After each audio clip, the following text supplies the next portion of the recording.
Hey there guys, in this video I'm going to talk about on how we can use Jobber as an employee and how's the whole process. Like I'm going to show it to you on PC, but it's the same thing as on the mobile and how it actually works. So in the moment when you're going to be here in Jobber, you're going to find clients. So here in clients, you can like quickly here like new client where you can add a first name, last name, company name, phone number, email, and also lead source, that also the street, that if you have already client, like you would like skip this, right? So that's for that. Now for then you're gonna have requests. So for the requests, where you can do, and you can click here new request of someone that you would actually have, like on-site assessment, like instruction, start day, start time, product and service, where you're going to add the product and service, and then you're going to have the quote. So this is something that maybe you are going to provide, but maybe someone else is going to provide, where you're going to click new quote here. Let's say for the panel upgrade here, and here is going to add like the title. You're going to choose a client, and you're going to have the products and service here. And then you're going to have also like the total costs here, the client message, the contract disclaimer, and here you would add also like the product and service. And then you're going to have the actually jobs. So from the quote, you can like transfer it to the job. And for the job right here, you're going to have a job type. So you can schedule it if you want to.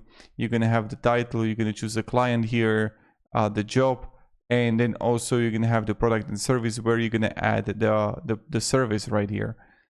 And then you can like save the job, and from the job you can actually then make an invoice. And what it will work is that when you're going to click here new invoice, I already created it, and here I got an invoice for a client, right? So that's how the whole process works.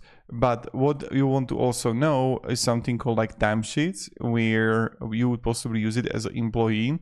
So right here, you're going to find the category. So let's say this is the active job. So in the moment when the job is going to be active, maybe it's going to be made by you, maybe not.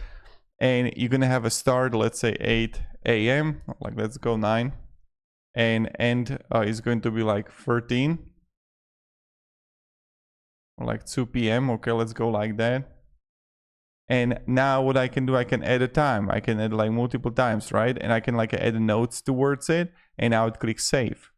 So as you can see right here, I got the timesheet, my hours for the day, where I'm going to have 4 hours, and these are like something that I can fill out, and I got like approved timesheet.